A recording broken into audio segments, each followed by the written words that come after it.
अघोरेश्वरम वचनामृतम के 10 संज्ञाओं के श्रवण से रोग का नाश होता है नामक अध्याय का वाचन किया जाएगा। 10 संज्ञाओं के श्रवण से रोग का नाश होता है।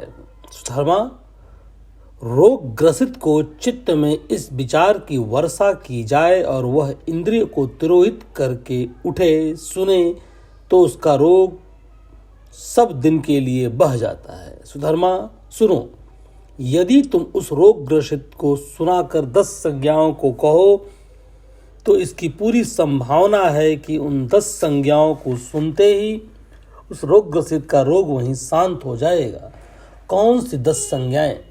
अनित्य संज्ञा, अनात्म संज्ञा, अशुभ संज्ञा, दुष्परिणाम संज्ञा, प्रहाण संज्ञा, वैराग्य संज्ञा, निरोध संज्ञा, समस्त लोक के प्रति अनभिरति संज्ञा, सभी संस्कारों के प्रति अनिच्छा संज्ञा तथा अनापान स्मृति। सुधर्मा, साधु एकांत स्थान में बैठकर यह विचार करता है, रूप अनित्य है, वेदना अनित्य है, संज्ञा अनित्य है, संस्कार अनित्य है तथा विज्ञान अनित्य है। इस प्रकार पांचों उत्पादान स्कंधों के प्रति अनित्यदर्शी हो विचरता है। सुधर्मा, इसे कहते हैं अनित्य संज्ञा। अनात्म संज्ञा कौन सी है? सुधर्मा, साधु एकांत स्थान पर बैठकर यह विचार करता है, गंध अनात्म है, जिह्वा अनात्म है, रस अनात्म है, शरीर अनात्म है, स्पृष्टव्य अनात्म है, मन अनात्म है, मन की विषय अनात्म है। इस प्रकार वह 6 भीतरी बाहरी आयतनों में आने वाले के प्रति अनात्मनुपश्ययी हो विचरता है। सुधर्मा, इसे कहते हैं अनात्म संज्ञा।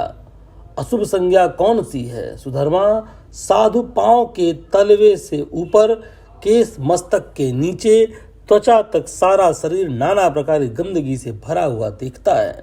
इस शरीर में है केस, रोम, नाखून, दांत, त्वचा, मांस, अस्थि, अस्थिमेद, वृक्क, हृदय, यकृत, लोमक, प्लीहड़क, फेफड़ा, बड़ी आंत, छोटी आंत, उदर, पखाना, पित्त, श्लेष्मा, पीत, रक्त, पसीना, मेद्र, आंसू, चर्बी, थूक, सीड, लसिका, मूत्र। इस प्रकार शरीर के प्रति अशुभ की दृष्टि रखता है। सुधर्मा, इसे कहते हैं अशुभ संज्ञा।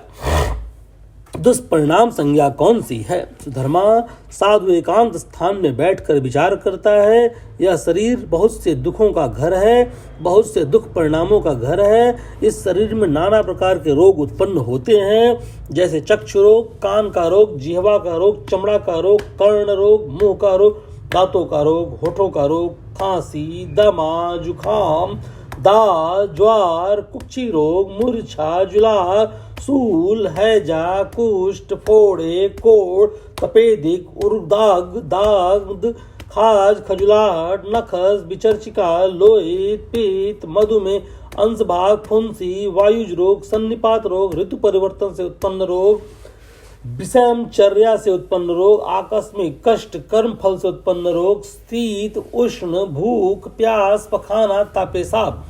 इस प्रकार वह शरीर के दुष्परिणामों पर विचार करता हुआ विचरता है। सुधर्मा, इसे कहते हैं आदिनव संज्ञा।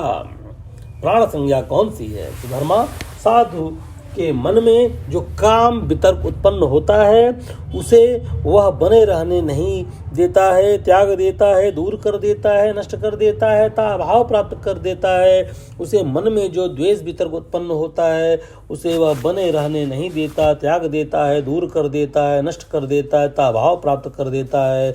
उससे मन में जो पाप रूप स्वरूप अकुशल विचार उत्पन्न होते हैं उन्हें वह बने रहने नहीं देता है, त्याग देता है, दूर कर देता है, नष्ट कर देता है तथा अभाव प्राप्त कर देता है। सुधर्मा, इसे कहते हैं प्राण संज्ञा। वैराग्य संज्ञा किसे कहते हैं? सुधर्मा, साधु एकांत स्थान में बैठकर यह विचार करता है कि राग से मैं रहित हो गया हूँ, यही शांत है, यही प्रणीत है, यह जो सभी संस्कारों का समन, सभी व्याधियों के प्रति निसर्ग, तृष्णा का क्षय, विराग निर्वाण है। सुधर्मा, इसे कहते हैं वैराग्य संज्ञा। निरोध चित्त किसे कहते हैं? सुधर्मा, साधु एकांत स्थान में बैठकर यह विचार करता है कि अवरोध तुरोहित हो गया है, सुबोध उदय हो गया है, संचय कर्म क्षय हो गया है, न मुझमें उदय होने वाला है न लय होने वाला है, लाभ अलाभ में समदृष्टि है, मंगल अमंगल में चित्त विचलित न होने वाला है। सुधर्मा, इसे कहते हैं निरोध चित्त।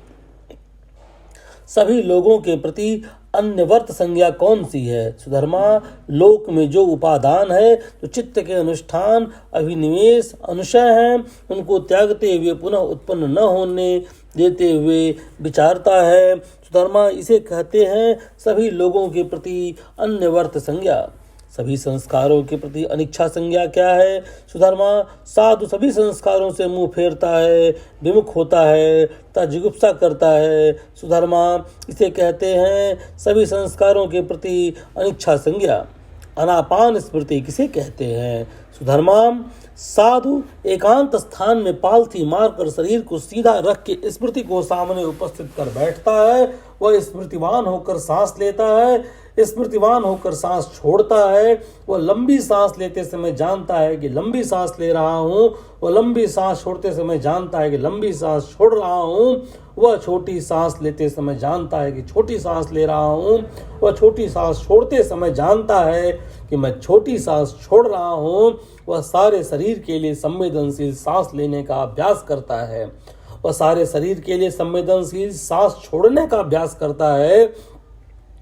वह काम संस्कारों को शांत करते हुए सांस लेने का अभ्यास करता है, वह काम संस्कारों को शांत करते हुए सांस छोड़ने का अभ्यास करता है। वह प्रतिसंवेदनशील सांस लेने का अभ्यास करता है, वह प्रतिसंवेदनशील सांस छोड़ने का अभ्यास करता है। वह सुख संवेदनशील सांस लेने का अभ्यास करता है, वह सुख संवेदनशील सांस छोड़ने का अभ्यास करता है। वह चित्त संस्कारों के लिए संवेदनशील सांस लेने का अभ्यास करता है, वह चित्त संस्कारों के लिए संवेदनशील सांस छोड़ने का अभ्यास करता है। वह चित्त संस्कारों के लिए शांत करते हुए सांस लेने का अभ्यास करता है, वह चित्त संस्कारों को शांत करते हुए सांस छोड़ने का अभ्यास करता है। वह चित्त के लिए संवेदनशील सांस लेने का अभ्यास करता है, वह चित्त के लिए संवेदनशील सांस छोड़ने का अभ्यास करता है। वह चित्त को प्रमुदित करते हुए, चित्त को एकाग्र करते हुए, चित्त को विमुक्त करते हुए अनित्यानुपश्ययी हो, विरागानुपश्ययी हो, निरोधानुपश्ययी हो, प्रतिनिर्गानुपश्ययी हो सांस लेने का अभ्यास करता है। वो प्रतिनिसर्गानुपश्ययी हो सांस छोड़ने का अभ्यास करता है। सुधर्मा, इसे कहते हैं अनापान स्मृति।